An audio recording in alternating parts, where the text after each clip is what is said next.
Namaskaram. So the Cop15 event happened on the May 9th and 10th. So this event was hosted by the UNCCD, the United Nations Convention to Combat Desertification. The main agenda of Cop15 was to gather ideas to prevent land degradation, and soil was a major theme in this event. Now Sadhguru went to Abidjan, Ivory Coast to address 190 plus countries that are participating in this Cop15 event. Obviously, he spoke about the Save Soil movement. India's Union Cabinet Minister, Shri Bhupendra Yadav, he is the Minister for Environment and Forest and Climate Change also. So he was also part of the Indian contingent. So Sadhguru spoke about Save Soil. Primarily, he emphasized about the agricultural soil having 3 to 6% of organic content in the soil. And he also stressed that it should not be just something written on paper, but this should become a concrete policy. Towards that, he suggested a three-pronged strategy. First thing, make it aspirational for farmers themselves to bring the soil organic content to 3 to 6%. How do you do that? One way of doing it is by inspiring farmers. The second way is to provide incentives for farmers who achieve this 3 to 6% organic content in their farmlands. The third way is to disincentivize it. In the sense, you can have some fine if the farmers' organic content, the lands have organic content which is very less, and if they continue to maintain it like that, or if it degrades beyond a certain point, you can provide them a given timeline, let's say 3 to 5 years, ask them to improve the organic content. If that doesn't happen and if it decreases, then you can even apply a penalty.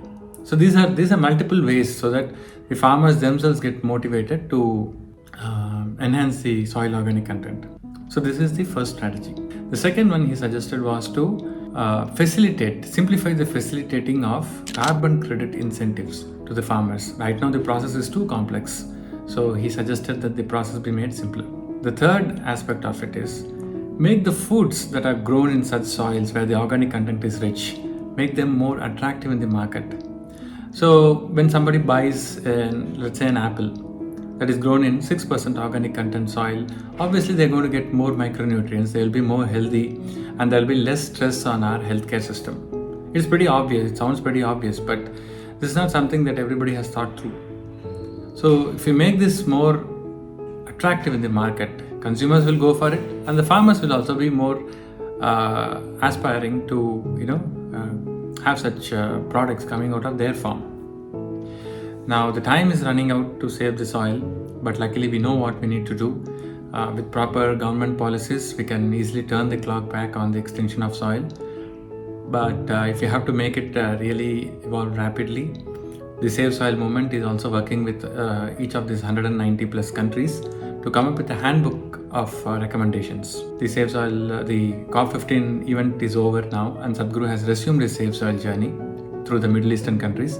Already the Muslim World League has pledged their support, the complete support for the Save Soil movement. Hope every country sees the opportunity and seizes it also. Let's make it happen. Namaskaram.